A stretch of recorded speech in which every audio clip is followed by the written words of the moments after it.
Federal government bans the creation of new tertiary institutions for 7 years. Hoodlums loot vandalize the federal government's 80-bed special hospital in Oyo. FINA seeks justice over sister's amputated leg after truck accident, and that's in entertainment. And on business, federal government to unlock $150 billion dormant land capital to boost economy. On foreign scene, Ethiopian education minister bans doctor title use by honorary degree holders. While on sport, Grace Nwokocha returns to track after serving 3-year doping ban. Details shortly.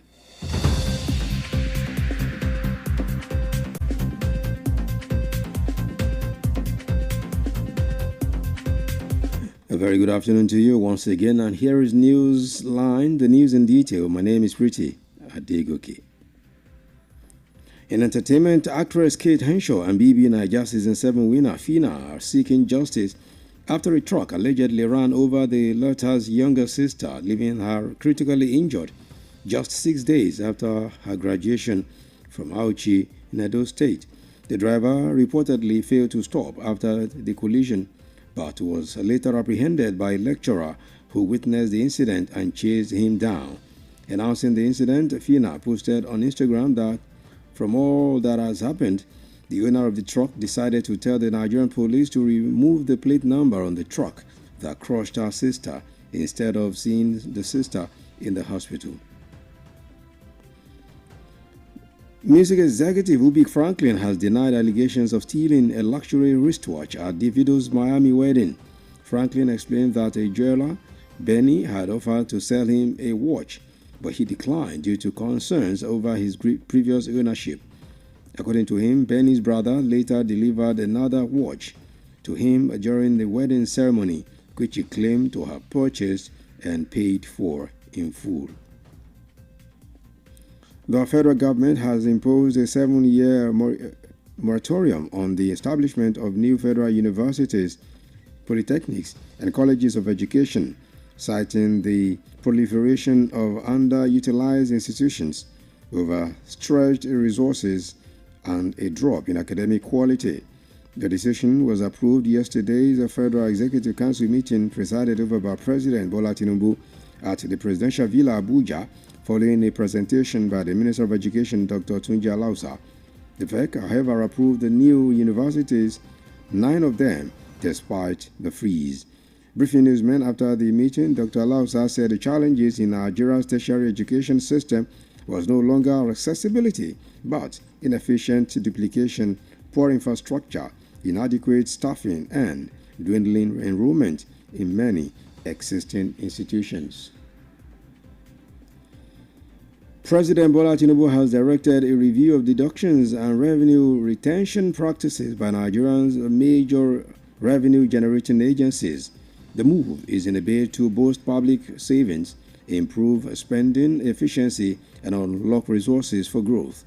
The agencies include the Federal Inland Revenue Service, the Nigeria Customs Service, the Nigerian Upstream Petroleum Regulatory Commission, the Nigerian Maritime Administration and Safety Agency, as well as the Nigerian National Petroleum Company Limited.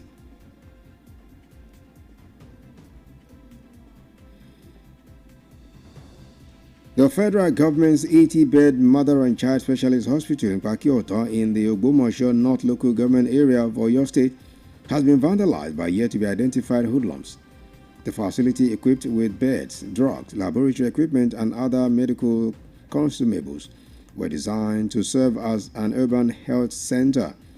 The project was facilitated by former Minister of Youth and Sports Development, Honorable Sunday Dari, completed and inaugurated on May 27, 2023, and subsequently handed over to the Federal Ministry of Health through the University College Hospital, Ibadan. Uniwaki Oton of Pakioton, or by James Ojo, who took newsmen around the facility yesterday, condemned the incident. You are listening to Newsline on Melody 100.7 FM in Ibadan. The news return very shortly. Please stay tuned.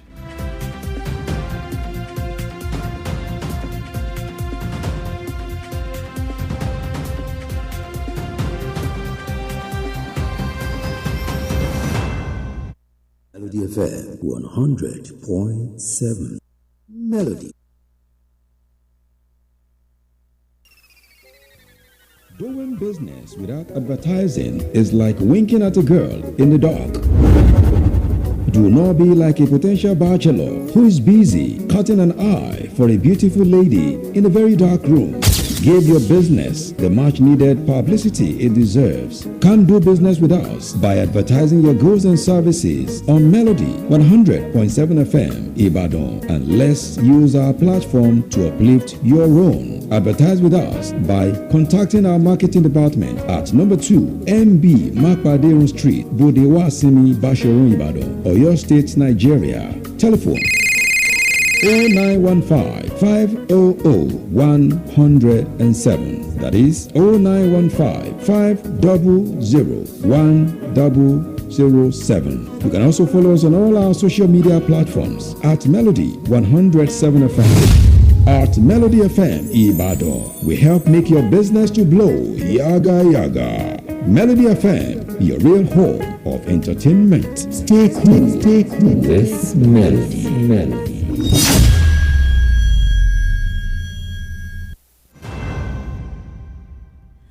Thank you very much for being with us. You're listening to Newsline on Melody 100.7 FM Ibadan. Now the rest of the news.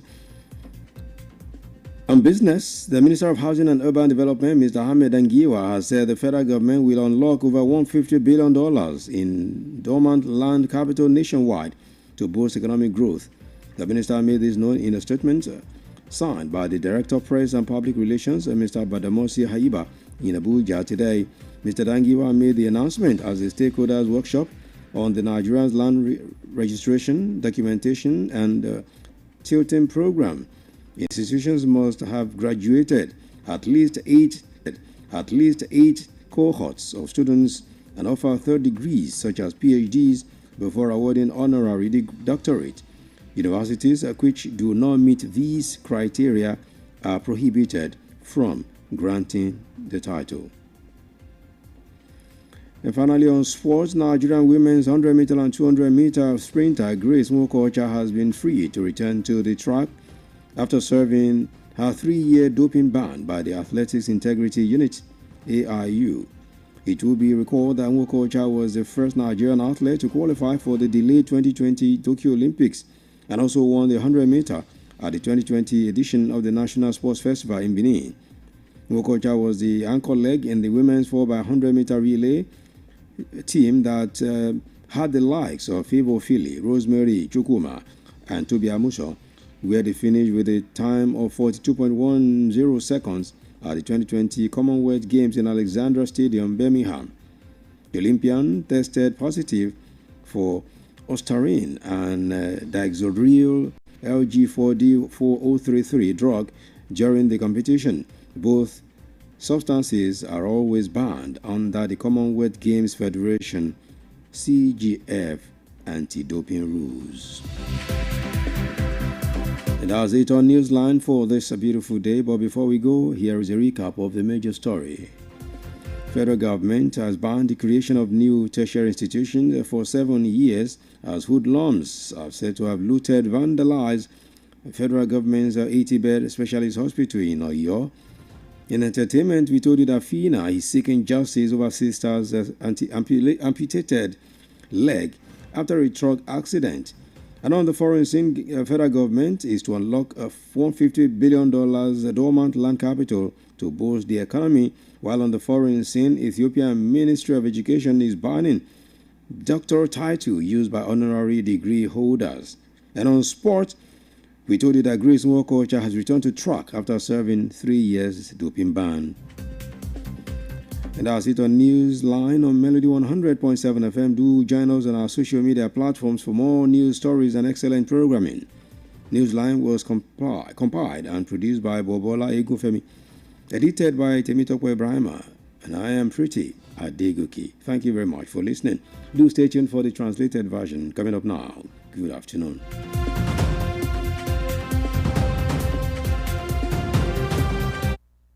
Love this station, Melody 100.7 FM. Àwa lára tí gbénú ọmọ alára dábírà. Ìkànnì Melody 100.7 FM àwa gangan lára. Ìròyìn ní ìkànnì Melody 100.7 FM Ìbàdàn.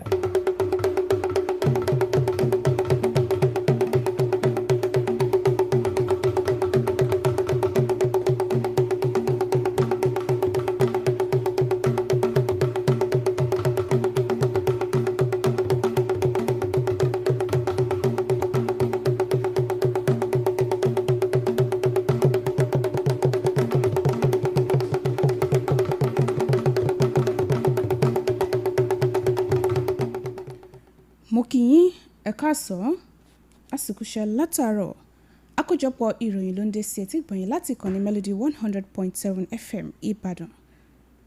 Ṣáájú Adéníkẹ́ Adésóyè lóníròyìn ṣáájú ẹgbẹ́ kókó tó wà nínú ìròyìn náà. Ìjọba àpapọ̀ fòfin de dídá ilé ẹ̀kọ́ gíga tuntun sílẹ̀ fún ọdún 7. Àwọn jàǹdùkú ṣe ìkọlù sí ilé ìwòsàn oníbùsùn 100 tí ìjọba àpapọ̀ tí ó wà ní ìpínlẹ̀ Ọ̀yọ́ tí wọ́n sì jí àwọn nǹkan tó wà ní ilé ìwòsàn ọ̀hún kó sá lọ. Nínú ìròyìn amúlùdùn, Fina ń pè fún ìdájọ́ òdodo lórí bí wọ́n ṣe gé ẹsẹ̀ àbúrò rẹ̀ látàrí ìjàmbá ọkọ̀ tó ní. Nílẹ̀ òkèèrè, iléeṣẹ́ tí ó ń rí sí ètò ẹ̀kọ́ nílẹ̀ Ethiopia ti fòfin de ṣíṣe àmúlò oyè ọ̀mọ̀wé látọ̀dọ̀ àwọn tí wọ́n fi oyè náà dá lọ́lá. Lábala eré ìdárayá, Grace Nwokocha padà sí eré orí ọ̀dàn lẹ́yìn tí wọ́n ti fi òfin dè fọ́dún 3. Ìròyìn ọ̀hún rèé lẹ́kùnrẹ́rẹ́.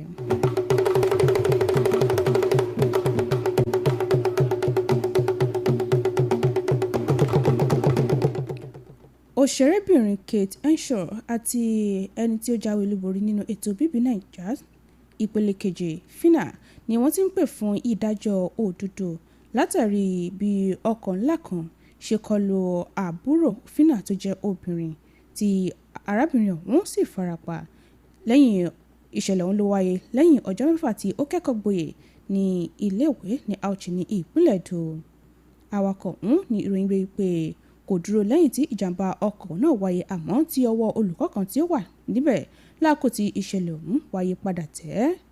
Nígbà tí ó ń kéde ọ̀rọ̀ náà, Fina fi sórí ìtàkùn ayélujára Instagram rẹ̀ pé lẹ́yìn gbogbo nǹkan tí ó ṣẹlẹ̀ yìí, ẹni tó ní ọkọ̀ ńlá ọ̀hún sọ fún iléeṣẹ́ ọlọ́pàá ilẹ̀ yìí láti yọ nọ́mbà ìdánimọ̀ ọkọ̀ náà kúrò dípò kí ó yọjú sí ọmọbìnrin tí ó wà ní ilé ìwòsàn náà.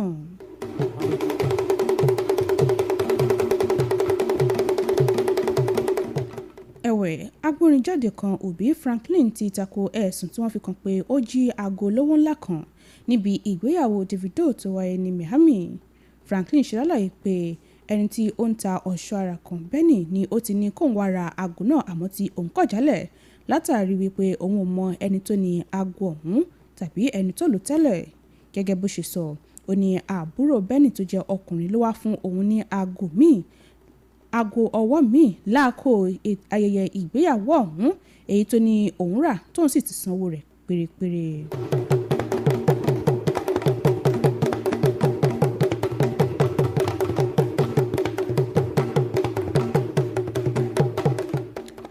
Kúrò nínú ìròyìn àmúlùdùn, ìjọba àpapọ̀ ti fòfin de ìdásílẹ̀ ilé ẹ̀kọ́ gíga ti ìjọba àpapọ̀ tó jẹ́ ti ilé fásitì, ilé ẹ̀kọ́ gbogbonìṣe àti ilé ẹ̀kọ́ olùkọ́ni àgbà fún ọdún 7 látàrí bó ṣe jẹ́ pé wọ́n kò ṣe àmúlò àwọn èyí tó wà nílẹ̀ dáadáa tó sì jẹ́ pé ẹ̀ka ètò ẹ̀kọ́ lẹ̀ yìí ti ń dìmẹ̀rẹ̀.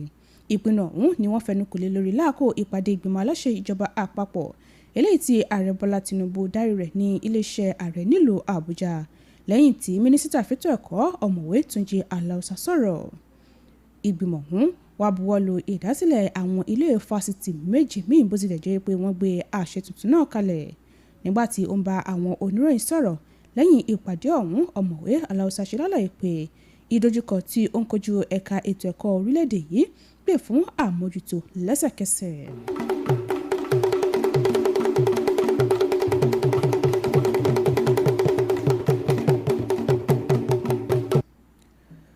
wáyé o ààrẹ Bọ́lá Tinubu ti pàṣẹ àtúngbéyẹ̀wò bí àwọn àjọ tó ń pa wọlé fún ìjọba ṣe mú àdínkù bá owó tó ń pa àti bí wọ́n ṣe ń fi owó sọ́wọ́.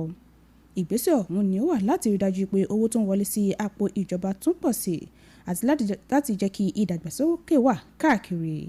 Àwọn àjọ ọ̀hún ni àjọ tó ń pa owó wọlé fún ìjọba àpapọ̀ lábẹ́lé FIRS, àjọ ẹ̀ṣọ́ aṣọ́bodè nílẹ̀ yìí NCS, àjọ tí ó ń rí sí wíwa epo lórílẹ̀‐èdè yìí, àjọ tí ó ń rí sí pápákọ̀ orí omi àti iléeṣẹ́ tó ń rí sọ̀rọ̀ epo pẹtiró nílẹ̀ yìí NNPCL.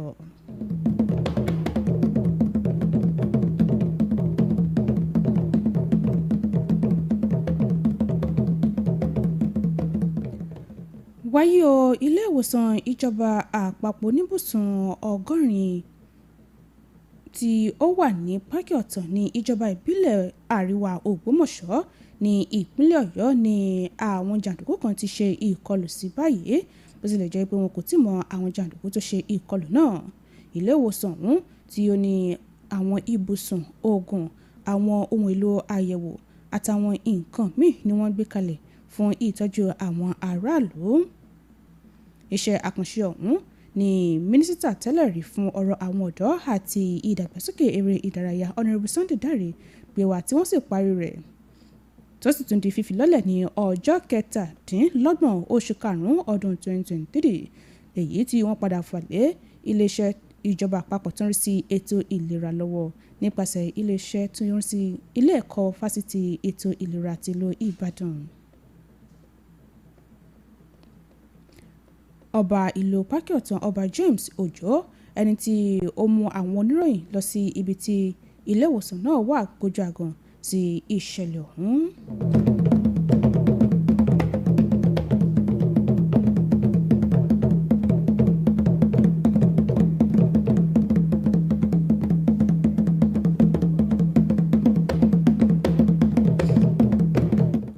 Àkójọpọ̀ ìròyìn lẹ́ ń gbọ́ lọ́wọ́ láti ìkànnì Melody 100.7 FM Ìbàdàn. Ìròyìn tẹ̀síwájú láìpẹ́.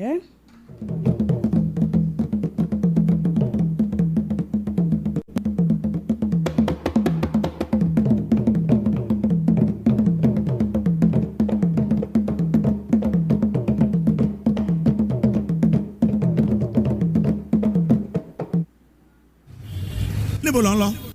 Mo ń lọ kéde ọjà mi ní rédíò kan bẹ́ẹ̀ ni. Níbo? Má wulẹ̀ dákọ̀, má sunwó náà. Ibi táyé kọjú sí ni ó kọjú sí. Polówó ọjà rẹ ní Melody 100.7 FM. Àtàjèrè ló sì máa tà. Polówó ọjà ní Melody. Sanwó polówó ọjà sí Melody. Jẹ́ kí wọ́n lò ní Melody. Kọjá ló sì máa tà ní wàrà wàrà. Ẹ kàn sí ẹ̀ka ìpolówó ọjà wa níléeṣẹ́ wa tó wà ní ojúlé kejì MB Mápàdérun Bódè Wàásìmí Báṣọ̀run Ìbàdàn.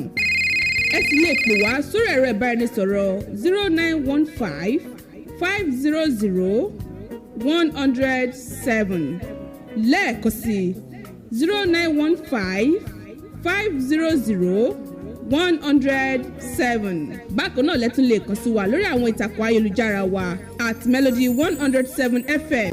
Àtàjèrè fún gbogbo ẹni tó bá polówó ọjà ní Melody 100.7 FM. Melody FM Báṣọ̀run nìbàdàn ó kọjá bẹ́ẹ̀.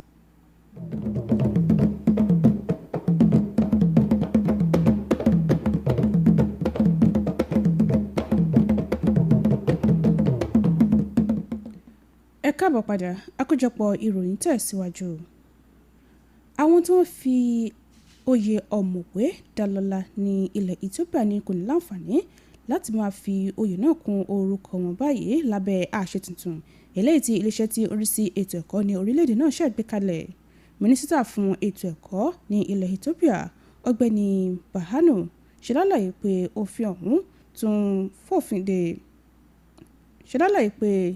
àṣẹ ọ̀hún tún fòfin de gbogbo àwọn tí ó wà nínú òṣèlú tàbí ìṣèjọba tó fi mọ́ àwọn olùdíje nínú òṣèlú níbi lílo oyè náà. Bákan náà ni wọ́n tún pa láṣẹ fún gbogbo àwọn iléèwé fásitì láti dẹ́kun fífi oyè ọ̀mọ̀wé dání lọ́lá.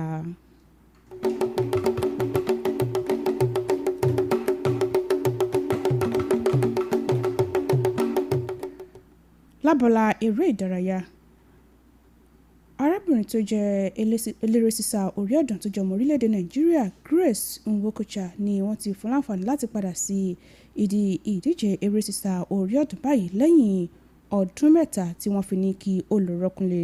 ẹ ó rántí pé Nwokocha ni ó jẹ́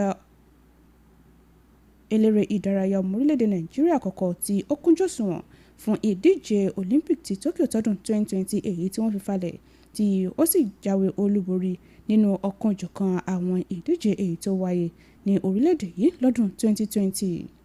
Nwokocha ni wọ́n ní wípé wọ́n bá àwọn nǹkan tí kò tọ̀nà nídìí iṣẹ́ eré sísá ní ọwọ́ rẹ̀ tí wọ́n sì ní kí ó lọ rọ́kúnlé fún ọdún mẹ́ta. wáyé o ọdún mẹ́ta ti pé tó sì ti láǹfààní láti padà sí ìdí eré sísá orí ọ̀dàn báyìí.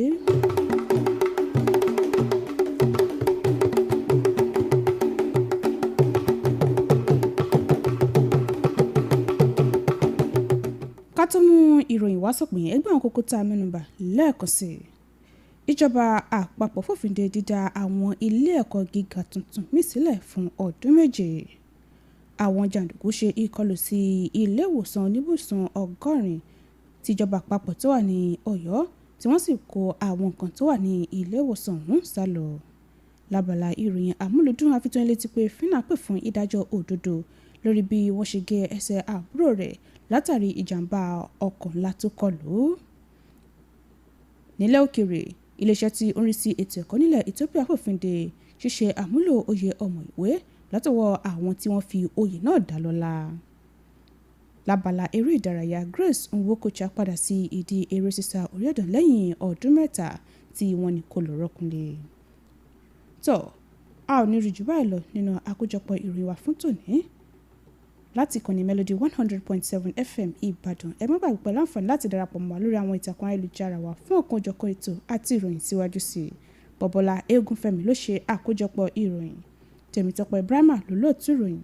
Adéníkẹ́ Adésóyè ló kà sí tìgbọ̀yìn. mo kí yín ẹ máa yáṣẹ́ o.